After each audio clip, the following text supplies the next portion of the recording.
Hey everyone, Chrissy here. Welcome to class 3 of our Masterclass for Spectrum Aqua Markers. So we are going to make a card similar to this. I created this one first just to kind of show you what we were going to be doing so you can kind of prepare yourself. We're going to do the same thing. We are just going to adjust the colors. So keep in mind that when you are making cards, go nuts, use different color combos. Lots of times what I do when I have a stamp like this, I pick out my markers first. So I kind of, in my head, decide what color combo I want to do. You certainly don't have to do that. You can just look at your markers and kind of color as you go. But I do tend to be a little more on the organized side, at least I try to be. So I kind of like to pick some stuff ahead of time. So I did stamp this ahead of time. It's a Concord and Night stamp, and I stamped it in some black ink. I used the VersaFine Onyx Black, and then I actually covered it with clear embossing powder, and I did that just to protect the ink. That ink probably shouldn't run, but we are going to add quite a bit of water and ink to the paper, so I just wanted to make sure that I wasn't going to spend all my time coloring, and then on that, last little piece, that last little flower or something, all of a sudden the ink runs, and then I have a problem. So like we've done in previous classes, I am using an acrylic black as my palette. I'm also using a water brush. As I've mentioned also in previous classes, if you don't want to use a water brush, you can use a regular paintbrush along with water. So the main thing is you have some sort of brush and water to activate these markers. So you can see I just kind of scribbled, and I am going to, at some point, stop talking and throw on some music for you. But I'll just explain to you here what I'm doing. And this is the technique that I'm basically doing for every flower, every leaf, every little sprig on this stamp. Start out with a lighter color. You can see I kind of grabbed a little bit, and then I added some water to it. I kind of squeezed the barrel of that water brush, and then that diluted it a little bit. So I was putting like a lighter wash on there. You can see I'm doing it again, and I kind of, sometimes if I feel like I have too much color, I have a piece of paper or a paper towel, kind of like a scrap piece of paper off to the side, and then I just kind of clean it on there. So after you do it for a while, you kind of get the right feeling as to what you need. Now here I felt like I needed a smaller brush, so I grabbed a smaller water brush. That gets in those teeny tiny little flowers there. So like I said, start out light. Even if you put a little bit too much color on there, you can actually take it and kind of spread it. So don't worry. And even if you have too much color, you can just blot it off with a paper towel if you make a mistake, or just add a little bit of water, and that will dilute the color as well. So the less water you have, the more vibrant the color will be. So because we're doing all the lights first, these are going to kind of be like our highlights, our light areas. So I just want to come in and I want to be as light as possible with my color. So I'm going to go through and I'm going to do that for all of the pieces on here. Now, what I decided to do is I did some and then went back, and did some and went back. I wanted to let some of it dry a little bit, so just a few minutes, but I didn't want it to be bone dry. I still wanted it like a hair damp. So you can see now I'm going in and I'm just kind of touching in the areas that I think should be dark. And then I'm going to go back with just plain water. I'm going to kind of get rid of the color on this brush. You can see me do that there. And now I'm just going to blend it. I'm just blending it with water.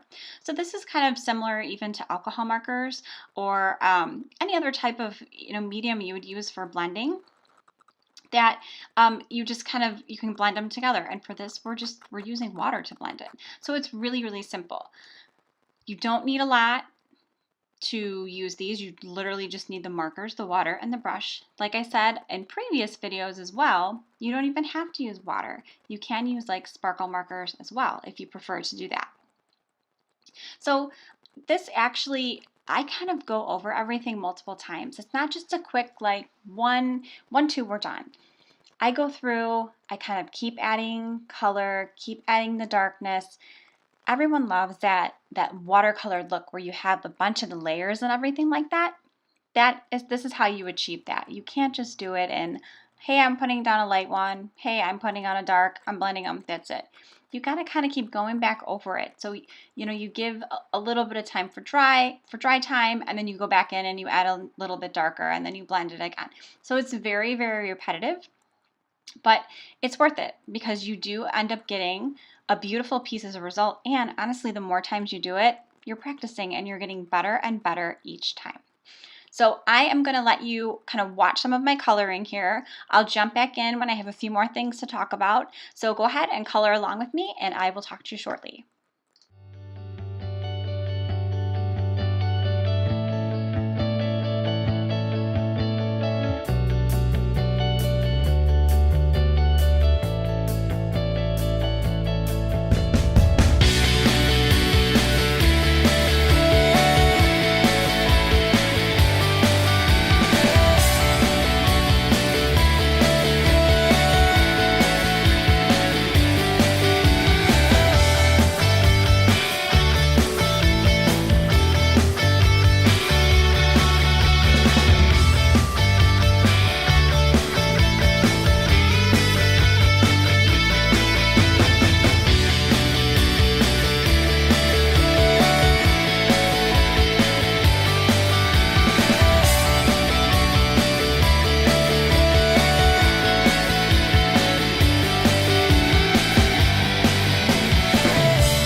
Okay, so I'm back.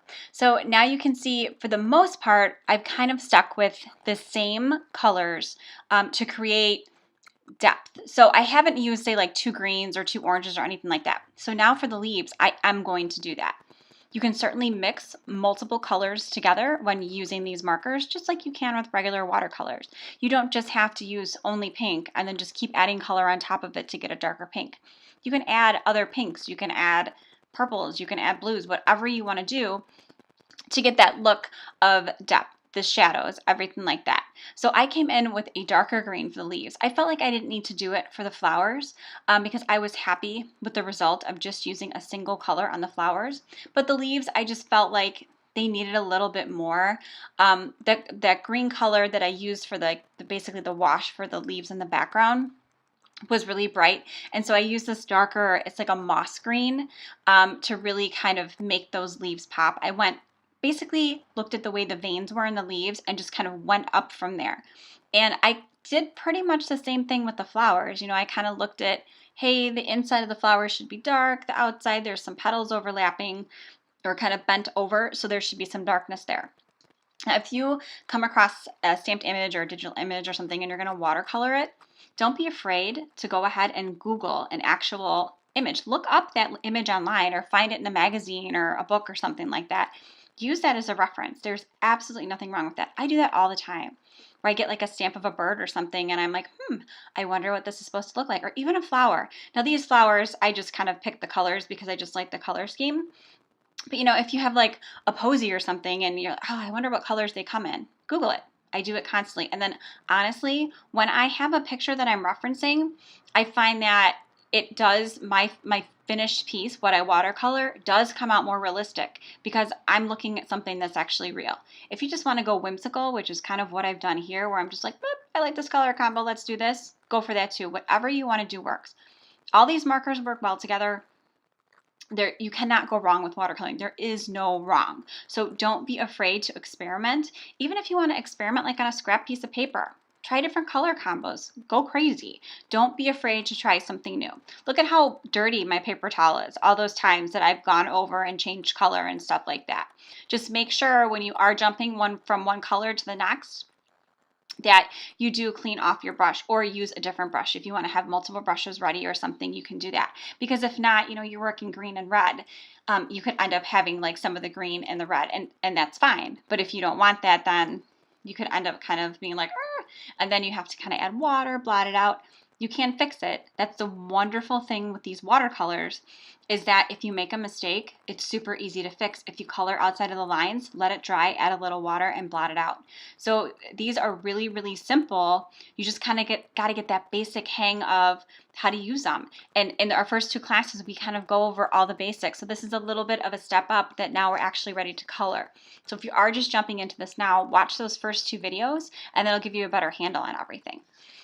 So now I'm just adding a little bit of blue into the background, and we did go over this in one of the previous classes where we went over backgrounds, and you can see I'm just going to kind of keep just adding color, adding color. Right now it's really light. You could, if you wanted to be more vibrant, take that marker and color directly onto the cardstock. I didn't want it to be that vibrant. I was afraid that if I had something that obvious, it would kind of take away from the bright colors of the flowers and the leaves and the sprigs and everything. So I just kind of wanted the background to be subtle, but I still wanted it to be there. I didn't want it just to be plain white, because sometimes I feel like that white is too harsh, especially when I do have a watercolored piece. And that doesn't mean you can't have just a plain white background. You don't always need to create a color in the background or anything. I just kind of felt like with this specific design that I definitely needed a little bit of color in there just to kind of soften everything.